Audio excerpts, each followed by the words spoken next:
Hello guys, मैं ओम sir आप सभी का आज की क्लास में स्वागत करता हूं। आज हम फिर से लाइट चैप्टर करने जा रहे हैं। लास्ट क्लास के अंदर हमने कॉनकेव मिरर के केसेस के बारे में बात करी थी। आज हम कॉनकेव मिरर का मिरर फॉर्मूला और उसके लीनियर मैग्निफिकेशन की बात करेंगे। इसके बाद में हम लीनियर मैग्निफिकेशन के अंदर उसके कुछ केस पढ़ेंगे।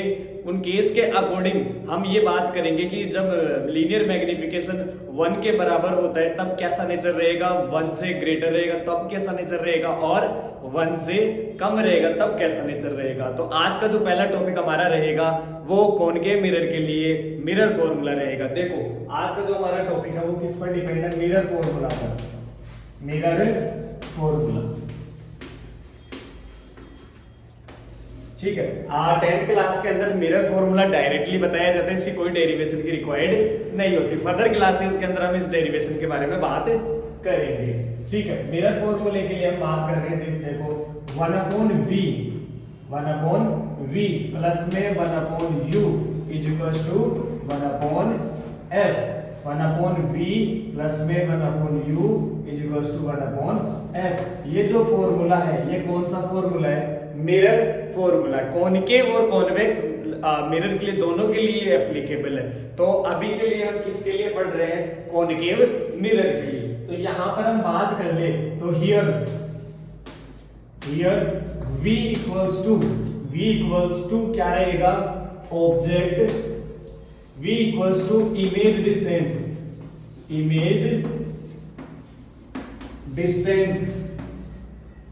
u equals to object distance and then f यहां पर क्या है? Focal length. और ये क्या कहलाएगी? Focal length. सभी को क्लियर है? देखो आज की क्लास में हम जो पहला टॉपिक रहा है हमारा कौन सा रहा है? Mirror formula.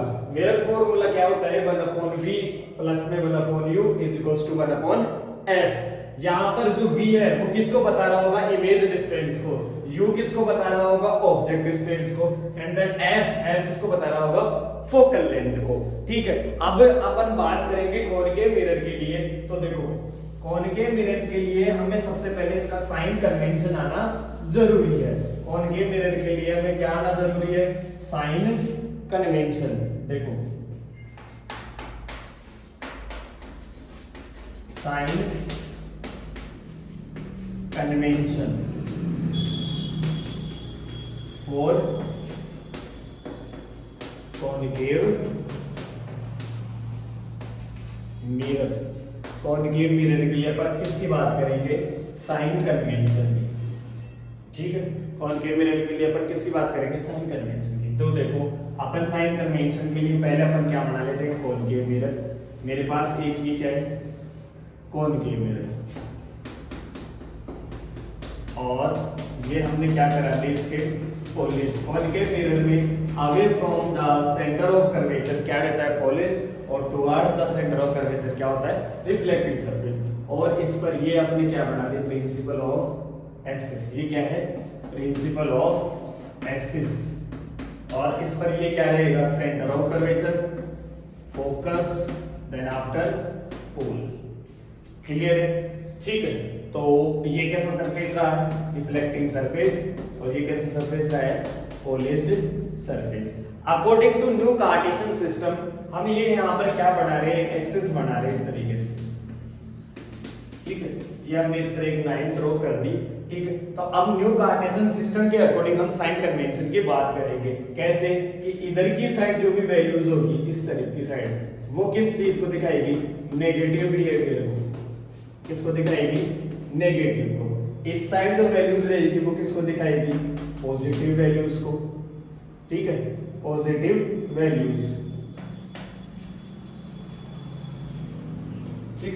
Down the word इस तरीके से। डाउन द वर्ड ये किसको दिखा रहा है? किसको दिखा रहा है? नेगेटिव को। ठीक है। Negative values. ठीक है। इधर की साइड पॉजिटिव, इधर की साइड नेगेटिव। ये नेगेटिव नीचे की साइड में, तो ये कैसा रहेगा? पॉजिटिव। क्लियर है सभी को? ठीक है। तो अब कार्टेशियन सिस्टम के अकॉर्डिंग हम बात कर लेते हैं। तो सबसे पहले मैं एक एक डायग्राम से आप लोगों को समझाता हूं। मान लो कि मेरे पास सेंटर ऑफ कर्वेचर पर एक ऑब्जेक्ट रखा हुआ है, ठीक है। कहां पर ऑब्जेक्ट रखा हुआ है? सेंटर ऑफ कर्वेचर पे, ठीक है। तो यहां से सेंटर ऑफ कर्वेचर पे जब मैं ऑब्जेक्ट रखूंगा तो यहां से जब कोई ray of light principle of axis के पैरेलल जाएगी तो कहां से पास होगी? फोकस से। सही बात है क्या? हां सर सही बात है, ठीक है। दूसरी रे मैं कहां से निकालूंगा? प्रिंसिपल फोकस से। इस यहां से जाएगी तो आफ्टर रिफ्लेक्शन को क्या हो जाएगी? पैरेलल, ठीक है। तो जहां पर कट करेगी वहां पर इमेज बनेगी नहीं बनेगी? सर बनेगी। तो ये मेरा ए बी रहा होगा और ये बी डैश ए डैश रहा होगा। क्लियर है? सही है। अब इस डायग्राम से हम समझते हैं कि क्या ऑब्जेक्ट डिस्टेंस कहां है, इमेज डिस्टेंस कहां है, फोकल लेंथ कहां है। तो यहां पर ये ऑब्जेक्ट रखा हुआ है तो यहां से यहां तक की जो डिस्टेंस कहलाएगी वो क्या कहलाएगी? Object distance. क्या कहलाएगी? Object distance. हमेशा डिस्टेंस कहां से ली जाती है? पोल से।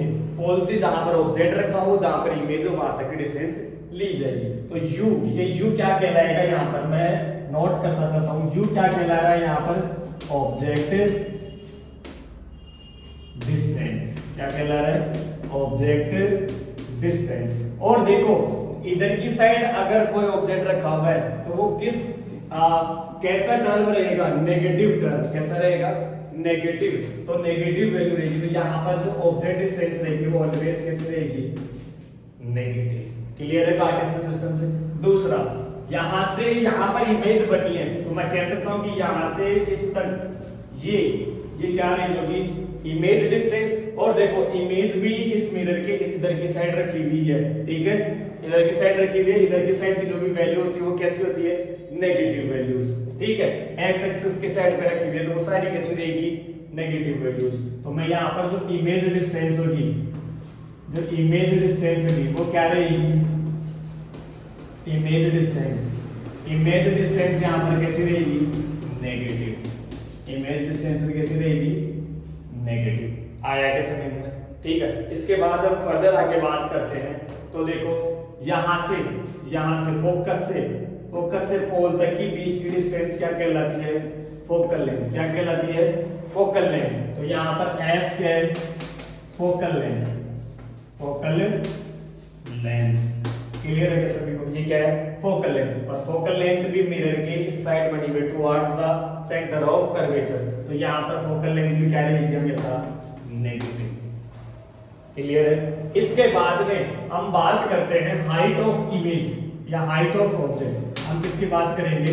Height of object. Height of object. और हाइट ऑफ ऑब्जेक्ट यहां पर कैसा रहेगा? पॉजिटिव रहेगा। हाइट ऑफ ऑब्जेक्ट कैसा रहेगा? पॉजिटिव। क्योंकि ये ऑब्जेक्ट इस तरीके से लीनियरली रखा हुआ है, स्ट्रेट लाइन में रखा हुआ है और ऊपर की साइड जो वैल्यूज आती है इस एक्सिस पर वो किसको दिखाती है? पॉजिटिव को, ठीक है। और नीचे की साइड किसको दिखाती है? नेगेटिव को। तो यहाँ पर हाइट ऑफ ऑब्जेक्ट कैसा रहेगा? पॉजिटिव। और हाइट ऑफ इमेज कैसी रहेगी? नेगेटिव। और हाइट ऑफ इमेज को डिनोट किया जाता है एस डैश से। हाइट ऑफ इमेज यहाँ पर कैसी रहेगी? नेगेटिव। कैसी रहेगी? नेगेटिव। आगे के सभी को समझ में? तो ये हमारा साइन कन्वेंशन रहा है किसके लिए? कॉनकेव मिरर के लिए। कॉनकेव मिरर के लिए जो हमारा साइन कन्वेंशन रहा है उसमें एक मेन बात तुम्हें याद ये रखनी है कि यहां पर सिर्फ और सिर्फ हाइट ऑफ ऑब्जेक्ट ये सिर्फ और सिर्फ पॉजिटिव रहेगी। बाकी इसके अलावा height of image, height of focal length, image distance, object distance, ये सब कैसे रहेंगे? नेगेटिव रहेंगे। ये सब के सब कैसे रहेंगे? नेगेटिव रहेंगे। इन वैल्यूज को अपन कहां पर रखते हैं? जब हम मिरर फॉर्मूला के यूज से न्यूमेरिकल सॉल्व करते हैं तब इन वैल्यूज को वहां पर रखते हैं। इस साइन के अकॉर्डिंग वहां पर हम वैल्यूज को रखेंगे। सपोज करो कि क्वेश्चन के अंदर हमें कई बार ऐसा होता है कि u की वैल्यू 20 गिवन होती है तो वहां पर फॉर्मूले के अंदर हमें -20 रखना पड़ेगा। केस किसके अकॉर्डिंग होना चाहिए? कॉनकेव मिरर के अकॉर्डिंग होना चाहिए। तब हम u की वैल्यू क्या रखेंगे? -20, राइट। अब साइन कन्वेंशन करने के बाद में जो हमारा इसमें नेक्स्ट टॉपिक रहेगा कॉनकेव मिरर के लिए वो रहेगा हमारा लीनियर मैग्निफिकेशन। लीनियर मैग्निफिकेशन के अंदर हम बात कर लेते हैं कॉनकेव मिरर की, ठीक है।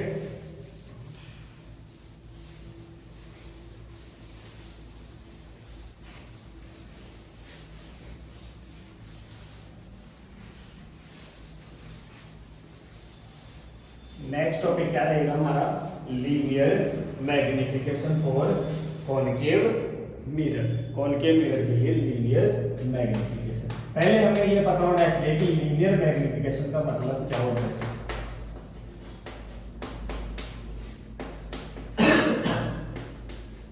लीनियर मैग्निफिकेशन, ठीक है।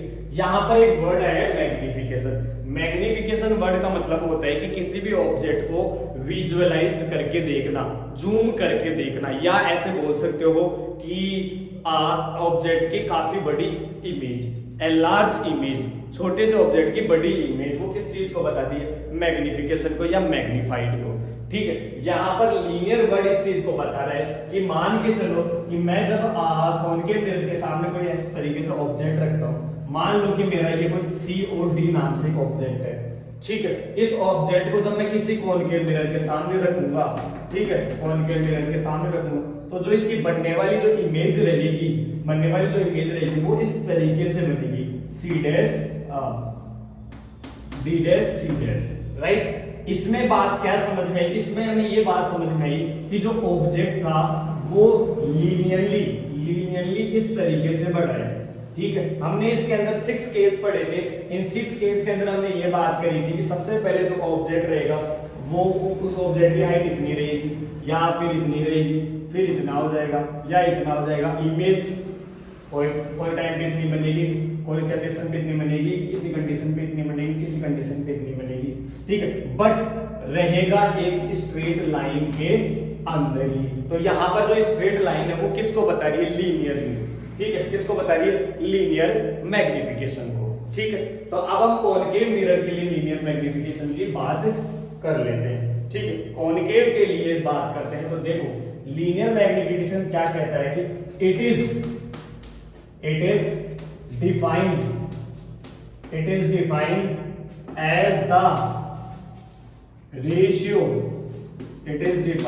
the ratio of height of image. It is defined as the ratio of height of image to the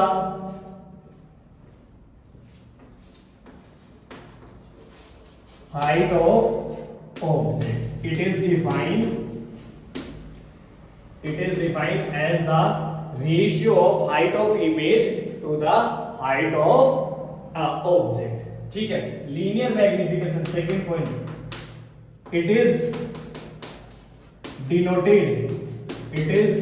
denoted by small m. It is denoted by small m. देखो n equals to height of image upon में height of object,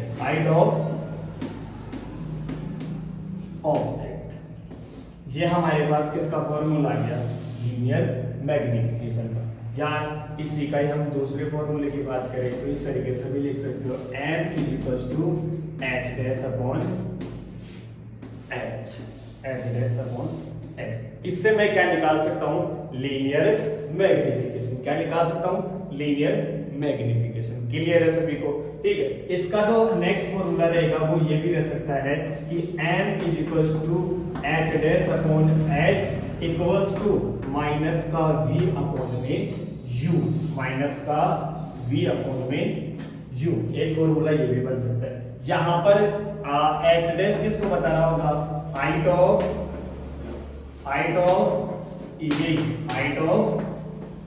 image, और h किसको बता रहा होगा, height of object. v क्या है यहाँ पर, v क्या है, इमेज डिस्टेंस, और u क्या है यहाँ पर, ऑब्जेक्ट डिस्टेंस, ठीक है। आ गया समझ में। लीनियर मैग्निफिकेशन का मतलब क्या रहा कि जो ऑब्जेक्ट है वो लीनियरली क्या है, बढ़ रहा है, इंक्रीज हो रहा है, या लीनियरली ही डिक्रीज हो रहा है। इस तरीके से कभी भी ये डिक्रीज नहीं होता, ये सिर्फ और सिर्फ इस तरीके से ही बढ़ता है या इस तरीके से ही डिक्रीज होता है। इसका जो जनरल फॉर्मूला रहेगा वो क्या रहेगा, हाइट ऑफ इमेज अपॉन में हाइट ऑफ ऑब्जेक्ट, और इसको हम इस तरीके से भी निकाल सकते हैं h dash upon h equals to minus का v अपॉन u। ये हमारी किसकी बात करी हमने, लीनियर मैग्निफिकेशन के लिए, ठीक है। अब इसके अंदर दो केस होते हैं जिन केसों के अकॉर्डिंग से ही, जिन केसों के हिसाब से ही मैं नेचर और उनकी साइज के बारे में भी बता सकता हूं, ठीक है। तो देखो दो केस हो रहे हैं, वो और अपन डिस्कस कर लेते हैं।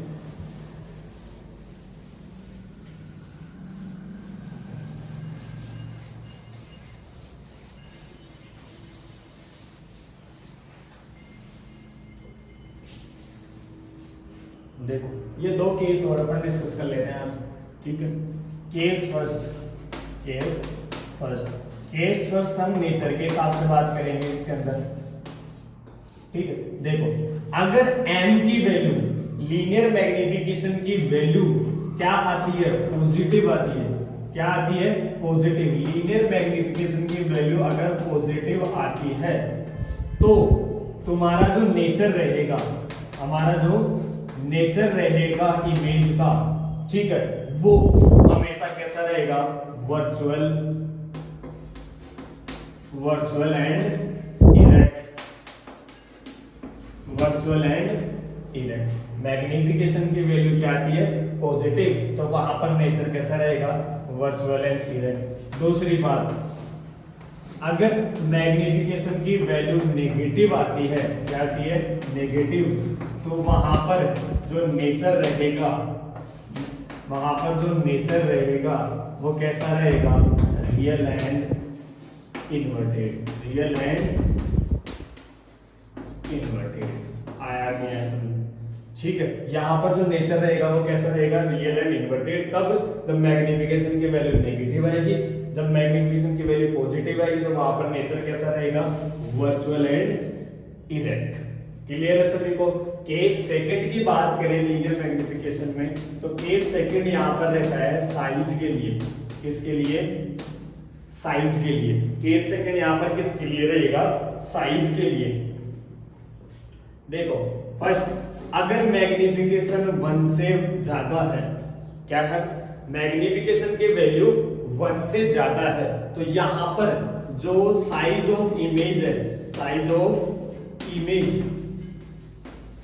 Image always greater than size of object की साइज से हमेशा बड़ी रहेगी। आया समझ में। अगर m की वैल्यू 1 से ज्यादा है तो वहां पर बनने वाली इमेज की जो साइज रहेगी वो ऑब्जेक्ट से बड़ी रहेगी, ठीक है। केस 2 इसके अंदर पॉइंट 2, m की वैल्यू अगर 1 के बराबर है, मैग्निफिकेशन 1 आ रहा है, तो वहां पर हम कह सकते हैं कि जो इमेज साइज है, इमेज साइज वो इक्वल होती है किसके, ऑब्जेक्ट साइज के। किसके, ऑब्जेक्ट साइज के। क्लियर है सभी को, ठीक है। थर्ड पॉइंट, अगर m की वैल्यू लेस देन 1 है, m की वैल्यू लेस देन 1 है, तो वहां पर size of image always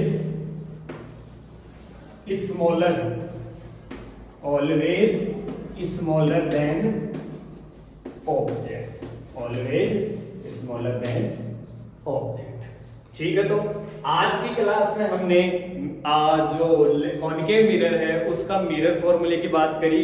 mirror फॉर्मूले की बात करके हमने उसमें लीनियर मैग्निफिकेशन की बात करी। मिरर फॉर्मूला क्या रहा था, 1/v = 1/v प्लस में 1/u = 1/f। यहां पर हमने लीनियर मैग्निफिकेशन में क्या कहा कि हाइट ऑफ इमेज अपॉन में हाइट ऑफ ऑब्जेक्ट, इससे हम क्या निकाल सकते हैं, लीनियर मैग्निफिकेशन निकाल सकते हैं। या ऐसा कह सकते हो कि हाइट ऑफ इमेज का रेशियो हाइट ऑफ ऑब्जेक्ट के अकॉर्डिंग हम क्या निकाल सकते हैं, लीनियर मैग्निफिकेशन। लीनियर मैग्निफिकेशन पढ़ने के बाद हमने कुछ केस डिस्कस करे कॉनकेव मिरर के लिए, कि अगर मैग्निफिकेशन की वैल्यू पॉजिटिव आती है तो वहां पर जो बनने वाली इमेज होगी उसका जो नेचर रहेगा वो कैसा रहेगा, वर्चुअल एंड डायरेक्ट। अगर मैग्निफिकेशन की वैल्यू नेगेटिव आता है तो वहां पर नेचर कैसा रहेगा, रियल एंड इन्वर्टेड। साइज के केस में मैग्निफिकेशन अगर एक से ज्यादा है तो वहां पर इमेज हमेशा बड़ी रहेगी, किससे, ऑब्जेक्ट से।